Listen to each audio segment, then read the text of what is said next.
Assalamualaikum warahmatullahi wabarakatuh. Nama saya Anggita Isni Rahmawati, NPM 10221130 dari kelas C3 Akuntansi. Saya membuat video ini untuk memenuhi tugas evaluasi tengah semester Pendidikan Agama Islam. Ada pokok pembahasan, yaitu ahamiyatu ma'rifatullah, at-tarik ila ma'rifatullah, al-mawani fi ma'rifatullah, al-adillah ala wujudillah. Materi pertama adalah ahamiyatu ma'rifatullah atau pentingnya mengenal Allah. Pengertian ma'rifatullah. Ma'rifah berasal dari kata arafah, yarifu, ma'rifah yang berarti mengenal.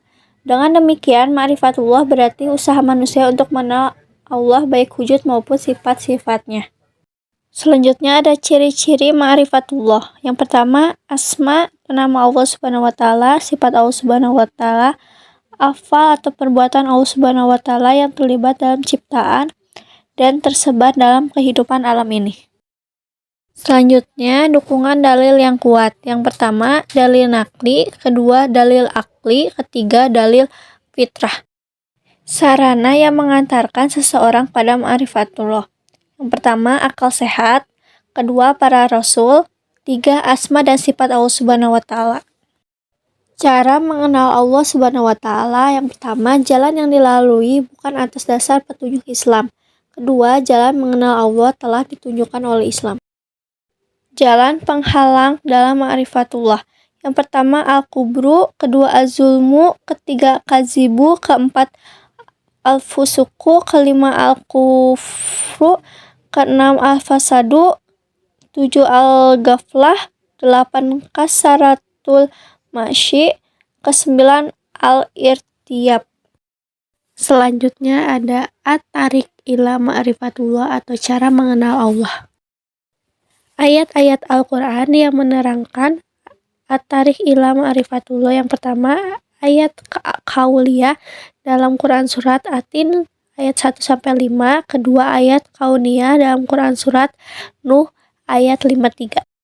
Selanjutnya ada metode Islam dalam at-tarik ila ma'rifatullah.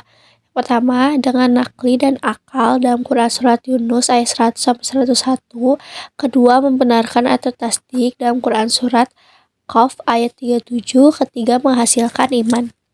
Selanjutnya ada metode selain Islam dalam at-tarik ila ma'rifatullah.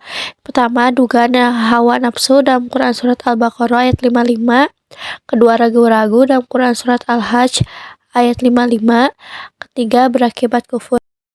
Selanjutnya ada al-mawani fi ma'rifatullah atau penghalang mengenal Allah.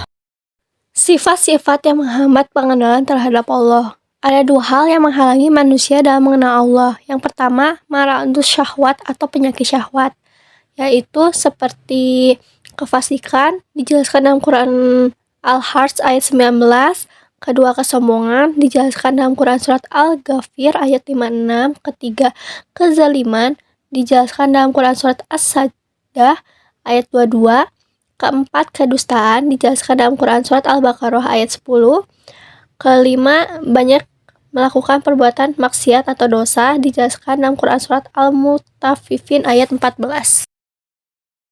Kedua, ada maradu asyubah, yaitu ada ajahlu atau kejahilan atau kebodohan, dijelaskan dalam Quran surat Al-An'am ayat 39. Kedua, al-irtiyab atau keraguan-raguan, dijelaskan dalam Quran surat An-Nisa ayat 143. Ketiga, al-inhiraf atau penyimpangan, yang dijelaskan dalam Quran surat Al-Maidah ayat 13.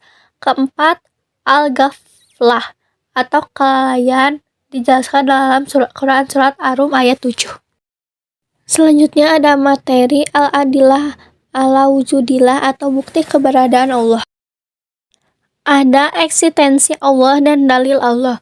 Pertama, ada dalilul fitri, dijelaskan dalam Quran surat Al-A'raf ayat 172. Kedua, ada dalilul hisyi, dijelaskan dalam Quran surat Al-Anbiya ayat 69. Ketiga, dalilul akli, dijelaskan dalam Quran surat Al-A'la ayat 2-3. Keempat, ad-dalilul wahyu, dijelaskan dalam Quran surat Al-Mu'minun ayat 44. Dalam Quran Surat Al-Isra ayat 11 menjelaskan 3 sifat Allah Subhanahu wa Ta'ala, yaitu Allah tidak memiliki anak, Allah tidak memiliki sekutu, dan Allah itu suci. Kemudian Nabi Muhammad SAW diperintahkan mengagungkan Allah, yaitu sifatnya, zatnya, nama-namanya. Selanjutnya ada mentauhidkan Allah Subhanahu wa Ta'ala. Tauhid adalah meyakini keesaan Allah Subhanahu wa Ta'ala di dalam rububiyah dan uluhiyah. Tauhid sendiri ada 3 jenis, yaitu rububiyah atau mengesahkan dalam segala perbuatannya, kedua uluhiyah atau mengesahkan dengan perbuatan, 3 asma wa sifat atau beriman kepada nama-nama Allah Subhanahu wa Ta'ala dan sifatnya. Sekian yang saya bisa sampaikan. Terima kasih. Wassalamualaikum warahmatullahi wabarakatuh.